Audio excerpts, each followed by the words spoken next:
Back then, by the banks of a meandering little river, there stood an old three-room house, its tiled roof covered in moss, and its lime walls stained by years of sun and rain.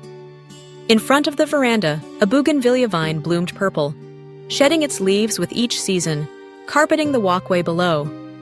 Inside that house, three people quietly drifted past one another like gentle breezes, touching yet never truly clinging. They, a young couple and the aging mother, once lived days that seemed peacefully uneventful. The husband, an only son, had lost his father early. His widowed mother worked tirelessly to raise him into a decent man. All her love was poured into the rice trays, the bowls of green tea, the bundles of vegetables she carried to the market each dawn. The wife, a girl from the neighboring village, became a daughter-in-law when she was just over 20, her cheeks still blushing pink from the morning dew. On their wedding night, he gently brushed her hair behind her ear and gazed at her shy eyes with tender affection. Through years of living together, he never once raised his voice in anger. On cold winter nights, when the winds turned harsh, he would get up to light the kitchen fire and cook her a bowl of onion porridge to soothe her cough. Yet their warm home was still missing the cry of a newborn. They took each other by the hand, visiting temples far and near to pray for a child, quietly sprinkling salt and rice in the yard, hanging protective amulets above their bed, drinking every herbal remedy they could find. But heaven's blessing never came. The day she held the hospital results, her hands trembled like a dragonfly caught in the wind. He squeezed her hand and said softly, "Don't be sad, my love. Fate has written it so." Yet when night fell, lying beside the creaking bamboo fan, he turned his face away, hiding his sighs in the dark. After that, every meal felt heavy as a stone. The aging mother no longer eagerly asked her daughter-in-law what she liked to eat. Her sighs fell into the rice bowls, seeped through the wooden doors, slipped out to the veranda, draped over the beetle vines by the gate, withering the leaves before they could bloom again. The day the wife quietly laid the divorce papers next to the cold dinner tray, rain poured down outside the veranda. He looked at the papers, looked at her, and said nothing. That night, he knitted her a wool scarf, carefully tucked it into her bundle of clothes, and walked her to the waiting three-wheeled taxi by the alley gate. They divorced, as gentle as the sighs from the night before, yet as heavy as the monsoon wind sweeping across the quiet countryside. But things did not end as people might expect. Her rented room, the ex-wife's new shelter, still glowed with light whenever he dropped by.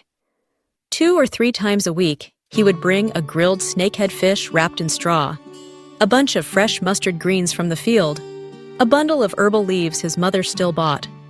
Sometimes he'd fix a leaking faucet or replace a burnt-out bulb. On drizzly afternoons, he would slip a warm bowl of green bean sweet soup into her hands, telling her to eat it to keep her stomach warm.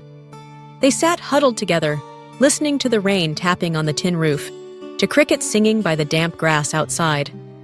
No one spoke of love, and neither asked, "What are we to each other now?" His old mother back in the village knew everything. More than once, she quietly reminded her son about remarrying and having a family of his own. But he only smiled and said, "The right fate hasn't come yet, Mother." What more could she say when in her son's eyes, what she wished for no longer had a place to cling to? His friends, uncles, and cousins, some mocked, "What kind of man lives like that?" Others whispered behind his back, "What a waste of a man's life." But he remained unchanged. Every piece of advice fell away like a spider's web strand, unable to bind his steps back to the old path. His ex-wife, from time to time, was afraid she had become the rope that tied him down, the stone that weighed on the back of a man who once signed the paper to set her free.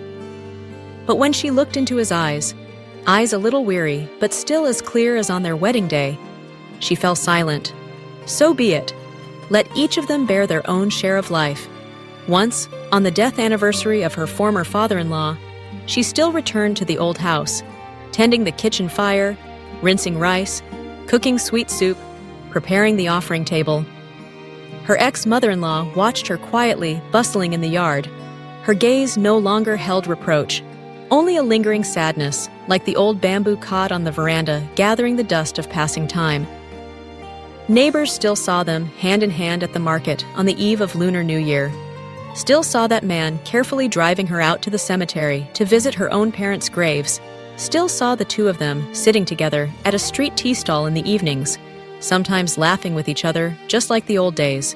Season after season passes, the bougainvillea in front of the old house still sheds its leaves, turning the path purple. The river behind the house quietly builds and erodes its banks, carrying silt to nourish the rice fields. Only their love neither builds nor erodes. It stays anchored like an old wooden boat, weathered but steady, unmoved by whispers or the storms that come and go. They remain soulmates. There are still summer nights where they sit side by side sipping lotus tea, listening to crickets chirping beyond the veranda. There are still early winter mornings when he brings her warm rice cakes so her hands won't shiver in the cold. On nights when the wind sneaks through the roof tiles and the yellow lamp spills its glow onto the veranda, they sit together, needing no promises, no titles. The lotus tea ripples gently, their hands aging together through the years, yet still holding warmth like they always did. They look at each other, eyes shining with things that have no name, but understood through trust and tender affection. That love is like a drop of dew on a lotus leaf, whole and weightless. Just a glance, a shared look, is enough to understand everything. No titles, no bonds, yet what they hold is worth more than any ritual.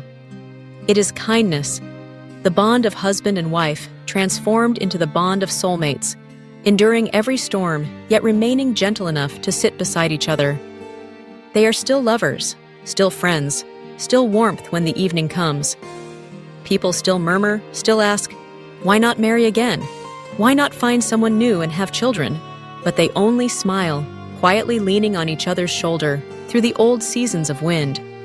And somewhere, in a corner of those old houses, beneath verandas draped with fallen purple bougainvillea, their story is still told, a rare, quiet beauty. To love without needing titles to bind. To care without needing vows to promise forever. As long as one heart still cherishes another, every emptiness becomes whole, like a crescent moon hung slightly tilted, not quite round, yet endlessly radiant.